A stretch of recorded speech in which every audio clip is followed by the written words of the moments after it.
Section में हम error त्रुटि पे बात करेंगे। यहाँ पर अपन लोग देखेंगे कि किस तरीके से जब अपन लोग किसी फिजिकल क्वांटिटी भौतिक राशि का मापन करते हैं, जब अपन को मेजर करते हैं तो उसमें कुछ ना कुछ एरर इट मींस त्रुटि रह जाती है।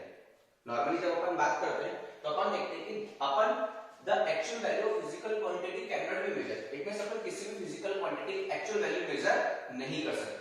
जैसे कि एग्जांपल के तौर पर मैं आपको बताता हूं, आप सबको पता होता है जी, स्मॉल जी जिसे आप लोग लिखते हैं एक्सेलरेशन ड्यू टू ग्रेविटी जिसे आप लोग बोलते हैं, उसको अपन लोग क्या बोलते हैं 9.8 मीटर पर सेकंड स्क्वायर अपन लिख देते हैं इसको, बट ये एक्चुअल वैल्यू नहीं है।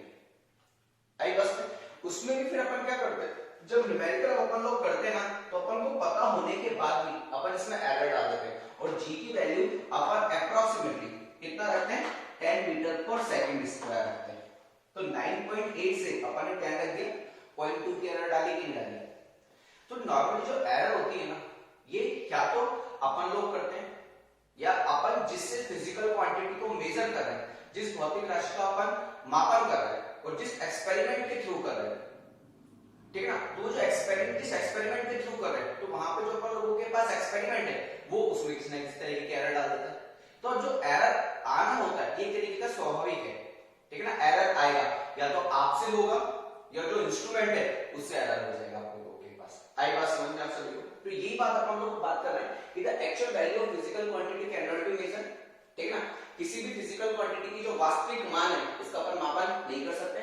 It's always has some uncertainty of measurement, मतलब जब अपन किसी भी फिजिकल क्वांटिटी को मेजर करते हैं तो उसमें अनसर्टेनिटी मतलब अनिश्चितता रह ही जाती है किसी न किसी तरीके की।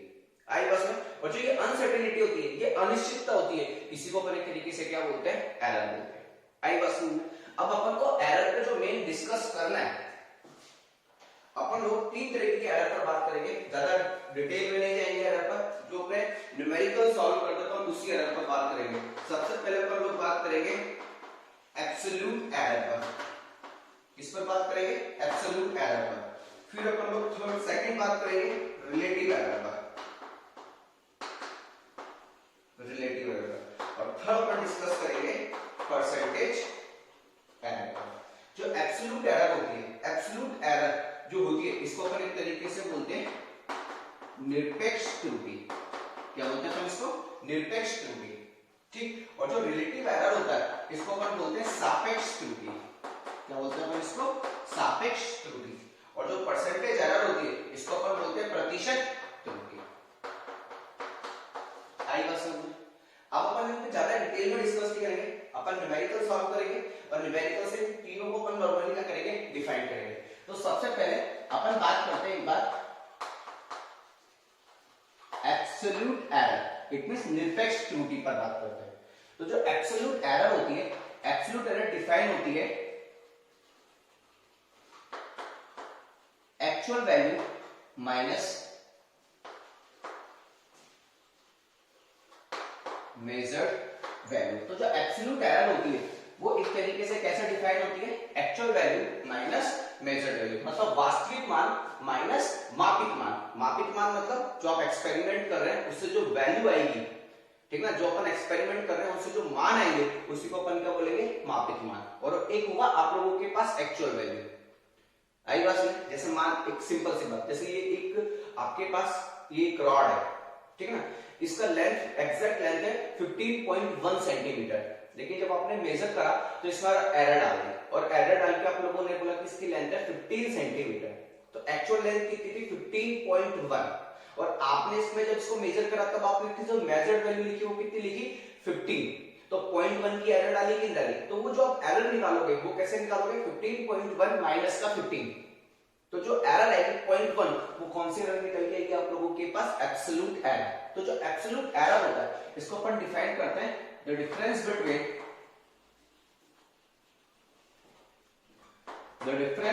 between actual value and measured value. आई बात समझ में आपको? The difference between actual value and measured value is called absolute error. अब अपन इसको एक एग्जांपल के थ्रू एक्सप्लेन करते हैं। देखना आप लोग, मान लेते हैं अपन एक एग्जांपल करा, ठीक। एग्जांपल करने पर अपने पास जो मेजर्ड वैल्यू आई मेजर्ड वैल्यू, और मेजर्ड वैल्यू को अपन बोलेंगे मापित मान।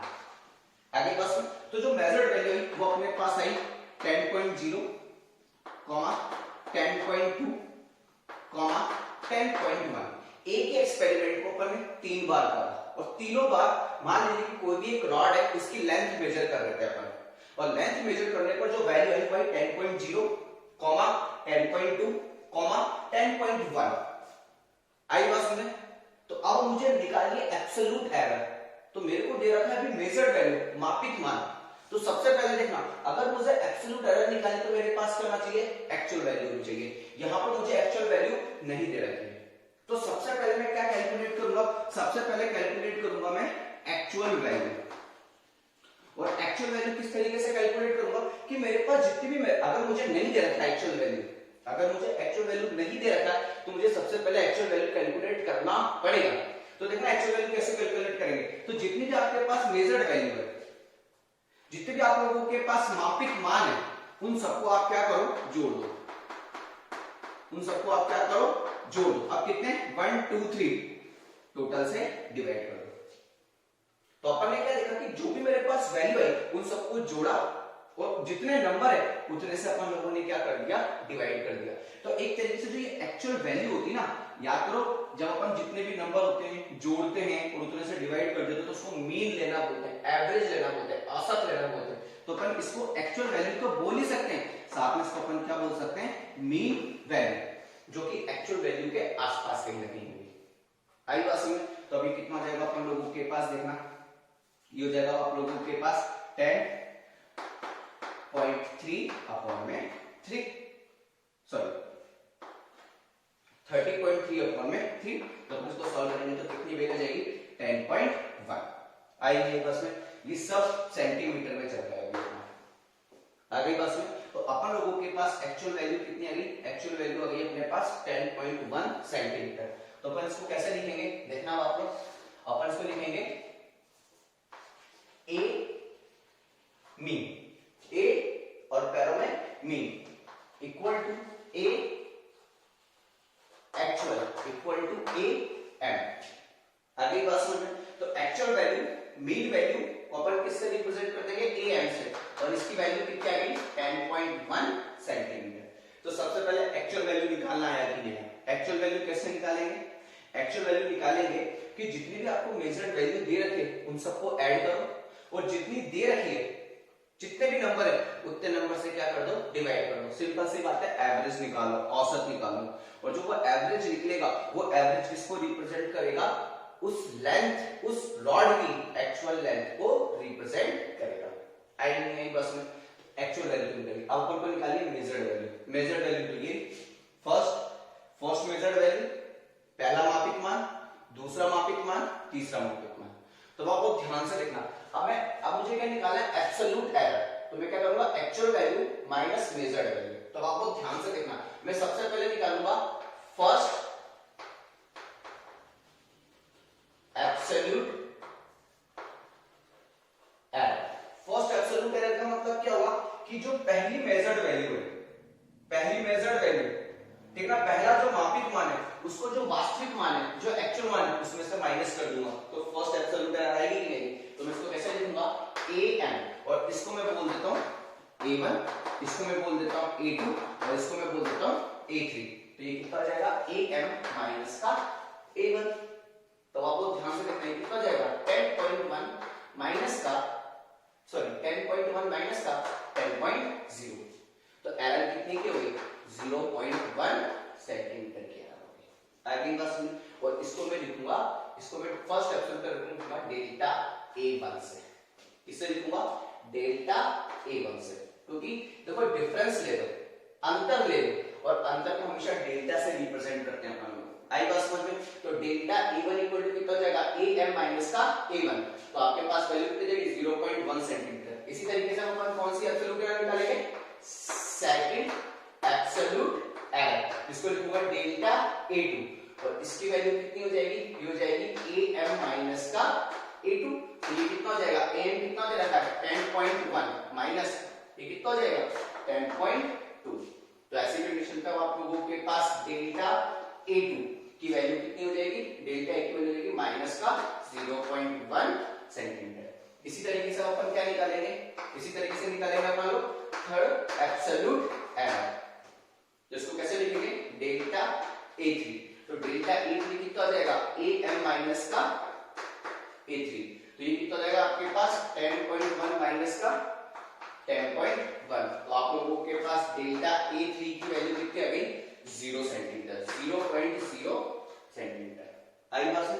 तो अपन लोगों ने क्या नोटिस करा कि जो भी मेरे पास मेजर्ड वैल्यू थी, मापित मान थे, उससे सबसे पहले मैंने एक्चुअल वैल्यू निकाली और उस एक्चुअल वैल्यू को तीनों के साथ क्या करा, डिफरेंस लिया, और डिफरेंस लेके मैंने first absolute error, second absolute error, third absolute error, ठीक है ना, मैंने तीन निरपेक्ष त्रुटि निकाली।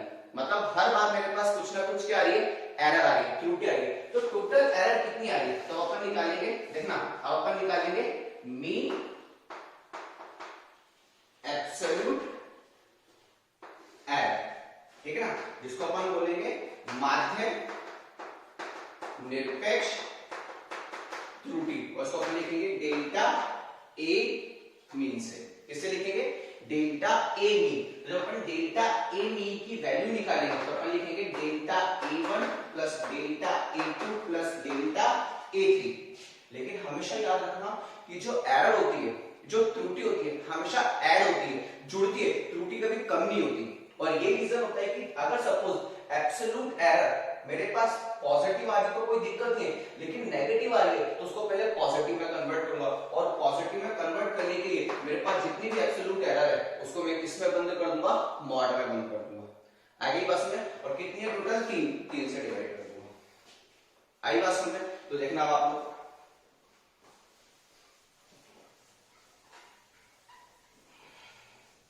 तो मेरे पास मीन एब्सोल्यूट एरर कितनी आ जाएगी, delta A mean equal to कितना हो जाएगा, delta A1, delta A1 positive है, पॉजिटिव रहेगा, ये हो जाएगा 0.1 plus delta E2, delta E2 देखो नेगेटिव है और मॉड में लिख दूंगा तो पॉजिटिव में कन्वर्ट हो जाएगा, प्लस 0.1, और यहाँ पे कितना है, 0।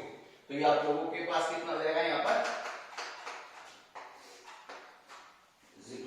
आगे बस, तो आप लोगों के पास delta A mean equal to कितना जाएगा, 0.2 अपॉन में 3 हो जाएगा। आई पास में, ये जो आपके पास आई, ये है आप लोगों के पास रियलिटी में एब्सोल्यूट एरर, जिसको अपन आगे जाके क्या बोल देते हैं, मीन एब्सोल्यूट एरर। तो इस तरीके से अपन एब्सोल्यूट एरर क्या करते हैं, कैलकुलेट करते हैं। तो सबसे पहले क्या करेंगे, एक्चुअल वैल्यू नहीं दे रखी कोई बात नहीं, हमारे पास जितनी भी मेजर्ड वैल्यू है उन सबको जोड़ेंगे, ऐड करेंगे। अगर n टाइम्स एक्सपेरिमेंट करा है, ठीक है ना, तो अपन क्या करेंगे, n से डिवाइड कर देंगे। तो सबको जोड़ो, जितने भी नंबर है उतने से डिवाइड करो, तो कौन सी वैल्यू निकल के आ जाएगी, एक्चुअल वैल्यू निकल के जाएगी। फिर इस एक्चुअल वैल्यू को, इस वास्तविक मान को, जितने भी मापित मान है, मेजर्ड वैल्यू, उन सबके साथ उसका डिफरेंस लेके first absolute error, second absolute error, third absolute error, और अगर n टाइम तक अगर ये अपन एक्सपेरिमेंट कर रहे हैं तो n एब्सोल्यूट एरर सब निकालो।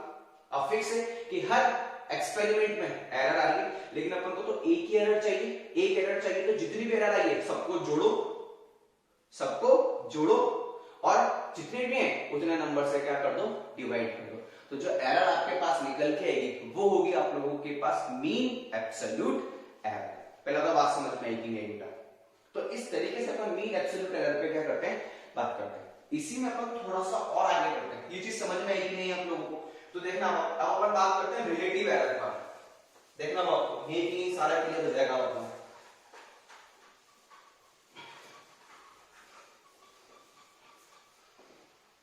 अब आपको ध्यान से देखना, अब अपन बात करते हैं रिलेटिव एरर, सापेक्ष त्रुटि, ठीक है ना। तो जो रिलेटिव एरर होता है आप लोगों के पास, तो रिलेटिव एरर होता है आप लोगों के पास, relative error equal to mean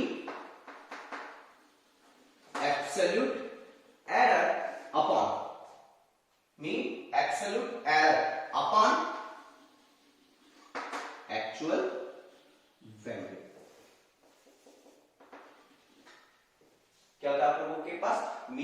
absolute error upon में एक्चुअल वैल्यू। इट मींस जब भी मैं रिलेटिव एरर की बात करूंगा, जब भी मैं रिलेटिव एरर की बात करूंगा तो रिलेटिव एरर होगा mean absolute error. It means delta A mean upon actual value, और एक्चुअल वैल्यू कितनी है आपके पास ए एम, ये आप लोगों के पास रिलेटिव एरर है। मतलब अगर मैं सिंपल सी बात करूं तो relative error is ratio of mean absolute error and actual value. मतलब माध्य निरपेक्ष त्रुटि और वास्तविक मान का अनुपात आप लोगों के पास क्या कहलाता है, सापेक्ष त्रुटि कहलाता है। क्योंकि फिक्स है ना, ये जो त्रुटि निकाल रहे हो, ये जो एरर निकाल रहे हो, किसके रेस्पेक्ट में निकाल रहे हो, एक्चुअल वैल्यू के रेस्पेक्ट में तो निकाल रहे हो। जैसे आप लोग जब 10th आप जो भी एग्जाम होता है, ठीक है, जैसे 10th के एग्जाम में आपके जितने भी नंबर आते हैं, तो टोटल मान लेते हैं कि 10th का एग्जाम हो रहा है 600 मार्क्स का, तो आप किससे कंपेयर करते हो, 600 से कंपेयर करते हो कि नहीं करते, कि मेरे जितने भी मार्क्स है अब मुझे कंपेयर करना है। सपोज मेरे 400 मार्क्स है, कितने में से, 600 में से, तो मैं 400 अपॉन 600 लिखता हूं कि नहीं लिखता हूं, तो मैंने कंपेयर करा किससे, 600 से। तो वही चीज होती है रिलेटिव। अब आप यहाँ पे एरर निकाल दो, तो एरर कितनी है मेरे पास, इतनी, किसके रेस्पेक्ट में, इसके रेस्पेक्ट में, तो मैं दोनों का रेशियो ले लूंगा, तो मेरे पास क्या निकल के आ जाएगा, रिलेटिव एरर। वैल्यू पुट करो यहाँ पे, देखना आप, तो मीन डेल्टा ए मीन की वैल्यू कितनी है, 0.2 अपॉन में 3, और अपॉन में कितना है, ए एम, एक्चुअल वैल्यू कितनी है, 10.1, हो जाएगा 10.1। आई नहीं बात समझ में आप सभी को। तो इस तरीके से अगर मैं इसको इससे कैंसिल कर दूं तो हो जाएगा 2 अपॉन में 303। ये आप लोगों के पास एक तरीके से क्या निकल के आ गई, रिलेटिव एरर निकल के आ गई। क्या निकल के आ गई, रिलेटिव एरर। ठीक, इसी में अपन थोड़ा सा और आगे बढ़ते साथ में बात कर लेते हैं परसेंटेज एरर, प्रतिशत त्रुटि पर। तो प्रतिशत त्रुटि कुछ भी नहीं होता, जो भी आप लोगों का रिलेटिव एरर आया उसको क्या कर दो, 100% से मल्टीप्लाई कर दो। जो भी रिलेटिव आया उसको 100% से क्या कर दो, मल्टीप्लाई कर दो, तो कितना रहेगा आपके पास, ये हो जाएगा 2 अपॉन में, मतलब इसको रिलेटिव एरर कितनी होती है, रिलेटिव एरर होती है आपके पास डेल्टा ए मीन अपॉन में ए एम इंटू क्या कर दो, 100% कर दो। तो ऐसी कंडीशन पे ये कितना आ जाएगा, कितना वैल्यू आई था आपके पास, 2 अपॉन में 303 इंटू कितना कर दो, 100% कर दो। अरे बस, तो आप लोगों के पास वैल्यू कितनी आ जाएगी, 200 अपॉन में 303 प्रतिशत। ये आप लोगों के पास एक तरीके से क्या जाएगी, प्रतिशत त्रुटि आ जाएगी। आई नहीं बस। तो इस तरीके से अपन रिलेटिव एरर, परसेंटेज एरर और एब्सोल्यूट एरर, ठीक है ना, निरपेक्ष त्रुटि, सापेक्ष त्रुटि और प्रतिशत त्रुटि पर अपन लोग क्या करते हैं, बात करते हैं। एक बार जल्दी से देखो सारा का सारा।